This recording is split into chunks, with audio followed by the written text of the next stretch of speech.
нойргуудлын бараг 60-70%-ийг нь сэтгэл зүйн байдал буюу архаг стрессийн шалтгаантай нойргуудал эзэлдэг.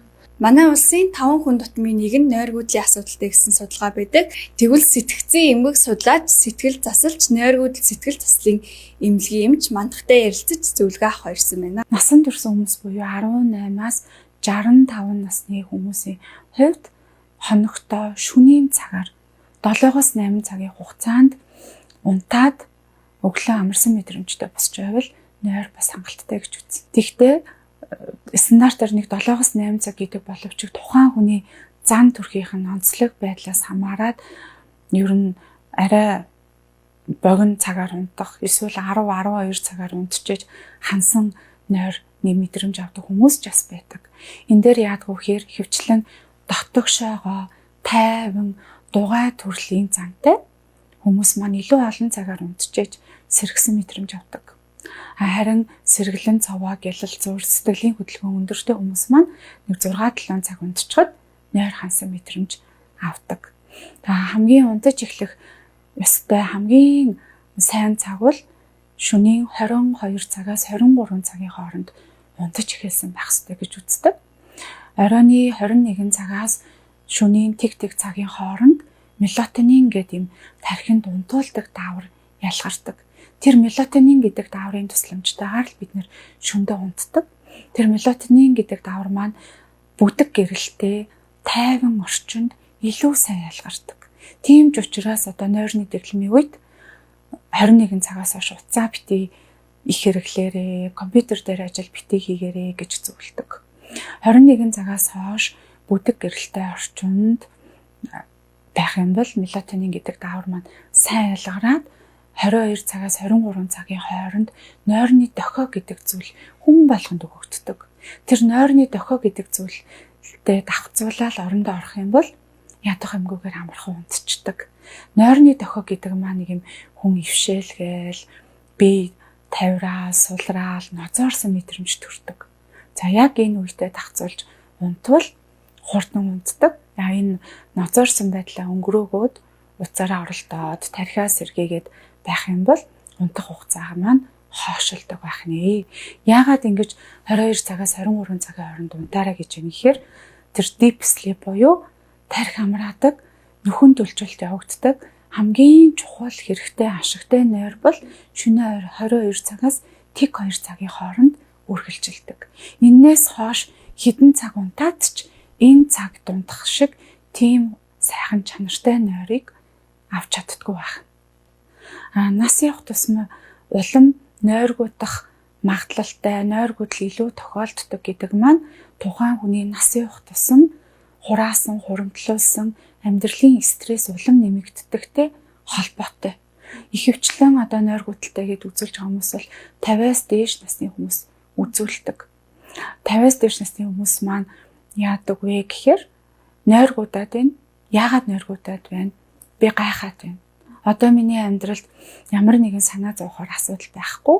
Бүх амьдрал, ажил, хүүхдүүд бүгдээрээ сайхан төлөвссөн байна. Санаа зовхонгүй байхад л нойргуудчлаа гэдэг.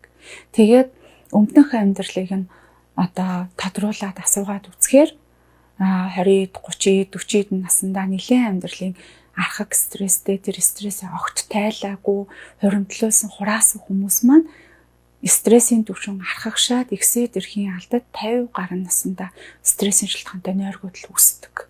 Насанд хүрсэн хүн бол хоногт 7-8 цагийн хугацаанд дундаас ирэхгүйгээр нам унтаад өглөө сайхан амарсан мэдрэмжтэй босох ёстой байдаг. Тэгтэл хангалттай цагаар унтсан тэгсэн мөртлөө амраагүй мэдрэмжтэй ядруус ирж байгаа бол нойр чанаргүй байна гэсэн үг. Шүндээ олон дахин сэрэх, шүнд маш тод зүүдийг удаан хугацаагаар зүүдлэх, унтаж байгаа ч гэсэн хажуугийн хүний хөдөлгөөн, дуу шугааныг мэдэрч унтах зэрэг маань нойргуудлын шинжүүд байдаг. Энэ нойргуудлын шинжүүд маань 30 хоног ба түүнээс дээш хугацаагаар хүнд илэрх юм бол нойргуудл гэсэн онш тавигддаг. Хүний амьдралын хэв маяг, ажил, төврөл, сэтгэл санааны байдлаас хамаарат 1-2 өдөр, 3-4 өдөр нойр хямарч болно. Энийг бол шууд 3-4 өдөр хямарсныг нойргуудл гэж үзэхгүй л дээ. 30 хоногоос дээш хугацаа гэлдэг. Нойргуудлын бараг 60-аас 70%-ийг нь сэтгэл зүйн байдал буюу архаг стресс шалтгаантай нойргуудл эзэлдэг. Үлдсэн хоёр дахь том шалтгаан бол бие махбодын өвчин эмгэгээс үүддэг. Одоо жишээлбэл бамбай булчирхаан дааврын хямрал, чихрийн шижин, нэлэгний БЦ вирус гэх мэт бие маань эд эрхтний өвчин золонгоос болж завиртай байдлаас болж хоёр төгчөөр нойр хямардаг. За 3 дахь нойргуудлын шалтгаан бол амьдралын буруу хэв маяг. Энэ бол хөвчлэн залуучуудын дунд нэлээд ажиглагддаг. Унтахаас өмнө гар утсан хэрэглээ их байх, арх дарс, тамхины хэрэглээ өндөр байх. Тэгээд тогтсон цагтаа унтаж, тогтсон цагтаа сэрдэг дэглэн баримтлахгүй шөнийн цагаар сэрүүн байгаад өдрийн цагаар унтах зэрэг нь ер нь 3 дахь нойргуул үүсгэх том шалтгаантай ордог. Хүн бол шөнө унтах бүртээ зүүдэлдэг. Гэхдээ тэр зүүд маань хөвчлэн үүрийн 3 цагаас үүрийн 7 цагийн хооронд бүдэг зүүдэлдэг. Хэвийн зүүд бол өглөөс ирсний дараа баг зэрэг санаад тэгээ хэдэн минутын дараа мартаж байх юм бол энийг хэвийн зүүд гэж хэлдэг. Зүүд шүн болгон хүнд байдаг. Гэхдээ нойр гудалтай, нойрны чанар тааруу байгаа үед бол кино үзэж байгаа ч юм шиг бодит амьдрал уу энэ зүүдөө гэдгийг ялгахын аргагүй маш тод бодтой юм шиг зүүдийг шүнжэнгөө зүүдэлдэг. Энэ зүүдэлж ийн гэдэг маань тод зүүд зүүдэлж ийн гэдэг маань тархины нэг хэсэг эд эс маань шүн унтахгүй идэвхтэй өдрийн цаг шиг ажиллаад байна гэсэн үг.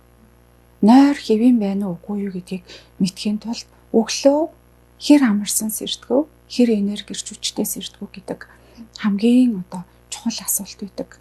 Хангалттай олон цагаар унтсан ч өглөө амраагүй сэрж байгаа, ядарсан, нозоорсон сэрж байгаа бол энэ нойрны чанар тааруу байна. Чанаргүй тархийг сайн амраахаар нойроор унтахгүй байна шүү гэсэн үг. Нойргуудлын нэг бас илрэл байж болох юм аа. Хөвчлэн мэдрэлийн ядаргаанд орсон, мөн сэтгэл готролд орсон хүмүүс маань хэдэн цагаар унтсан ч амарсан мэдрэмжгүй босдог. Нойргуудл, нойрны хямрал гэдэг хоёр маань ялгаатай байдаг. Нойрны хямрал гэдэг бол хүний ажил, амьдрал, сэтгэл санааны байдлаас хамаарат сар хүрхүүгийн хугацаанд үе хэдэн өдрөөр нойр хямрахыг хэлдэг. За энэ нойрны хямралын үед бол яаран ийм нойр хүрхдэг юм уухгүйгээр нойрны дэглэм, нойрны зөв голдролд нь оруулах дэглэм баримтлаад үзэх хэрэгтэй. 1 сараас дээш хугацаагаар буюу 1-ээс 3 сарын хугацаанд нойрны хямрал илэрсэн бол нойргуудл гэж онш тавигдана. За 3 сар ба түүнээс дээш хугацаагаар таны нойр хямарсан бол Дэлхийн эрүүл мэндийн байгууллагын тодорхойлолтоор архаг нойргуудл гэж үздэг. Монгол баримтлагдаг стандартаар бол 6 сар ба түүнээс дээш хугацаагаар нойр хямарсан байх юм бол архаг нойргуудл гэж үздэг. Тэгэхээр нойрны хямралтай үе нойр хямардаг. Гэхдээ арайч бүтэн сар хямарчаагүй байгаа үед бол нойрны дэглэм баримтлаад үзэх хэрэгтэй. 1 сараас 3 сарын хугацаанд нойр хямарсан байгаа бол мэргэжлийн сэтгцийн болон сэтгэл засал хэмжээд үзүүлээд яг ямар шалтгаантай нойрны хямрал үүсээд байна, ямар эмчилгээ хийлгүүл зүгээрөө гэдгээ тогтоох хэрэгтэй. Нойргуудл богино хугацаанд үргэлжилсэн байх тусмаа хурдан эдгэрч, хурдан эмчлэгдэж сайжирдаг.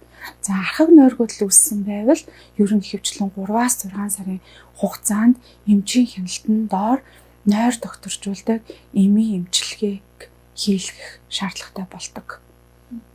Эхний алхам нь одоо өөрөө юу вэ? Эмчит хандхаас өмнө гэсэн юм. Эхлээд өөрийнхөө нойрны байдлыг үнэхээр нойр хямарсан байна уу гэдгээ таньж мэдэх хэрэгтэй. Миний нойр хямраад хэр удаж байгаа вэ? 1 сараас дээш хугацаа үргэлжилсэн үү? Ямар үед нойр хямардаг вэ? Сэтгэл санаатай холбоотой байдгүй үгүй юу гэдгийг эхлээд анзаарах хэрэгтэй байдаг. Сэтгэл санаатай бараг нойргуудлын 60-аас 70% нь хамааралтай байдаг учраас сайн унтмаар байгаа бол сэтгэл санааны байдал, стрессийн түвшингөө бууруулах шаардлагатай байдаг. Юм санаа зовсон, сэтгэлээр унсан, тайван биш хямралтай байгаа үед нойргууд гад байдаг бол тэр нойргуудлыг үүсгэж байгаа сэтгэл санааныхаа таагүй хямралыг засах зорилгоор сэтгэл зүйчтэй уулзах, эсвэл найз нөхдөдөө таагүй асуудлаа ярилцах, сэтгэлээ хуваалцах зэргээр стрессийн түвшингөө бууруулж болно. Хэрвээ сэтгэл санаатай холбоогүйгээр зүгээр байхад л унахгүй байгаад байвал нойрны дэглэм баримталж үзэх хэрэгтэй. Нойрны дэглэм гэдэг маань их энгийн боловчиг маш үр дүнтэй дэглэм байдаг. Одоо сэргээх төрлийн кофеин агуулсан кофе, энерги ундаа зэргийг бол өдрийн 14 цагаас хойш хэрэглэхгүй байх. Оройны 19 цагаас хойш хүнд махан хоол идэхгүй байх. Оройны 20 цагаас хойш уух шингэн зүйлээ хязгаарлах. Орой 9 цагаас хойш тод гэрэлтэй утас, таблет, компьютер дээр одоо ажил хийхгүй, утас үзэхгүй байх маань нойрны дааврын ялгаралтыг сайн дэмжиж өгдөг. Ингээ 21 цагаас хойш бол бүлээн шүршүүрт орох 15-20 минутын хугацаанд булчин суллах, хөнгөн дасгал хийх, сэтгэл санаа таагүй байвал тайвшруулдаг амьсгалын дасгал хийх, нойрондоо их санаа зовдөг бол тэр нойрны талаарх бодолтой анхаарахгүйгээр юм сонсох, амьсгалын дасгал хийх, дотны хүнтэйгээ ярилцах гэх мэтээр бодолтой биш анхаарлаа өөр тийш шилжүүлэх, эдгээр дэглэмүүдийг нэг 14 хоногийн хугацаанд баримтлаад нойрны чанар сайжраад өглөө амарсан мэдрэмжтэй босдог болоод ирэх юм бол эмчит хандахгүй байж болно. 14 хоногийн хугацаанд дэглэм баримтлаад стрессийн түвшингөө бууруулад төдийлөн сайн үр дүн өгөхгүй байх юм бол энэ үед яаралтай эмчит хандах юм бол актер хүчтэй юм танк хэрэглэхгүйгээр богино хугацаанд хөнгөн чанарын эмчилгээгээр бүр эмчлэгдэх боломжтой.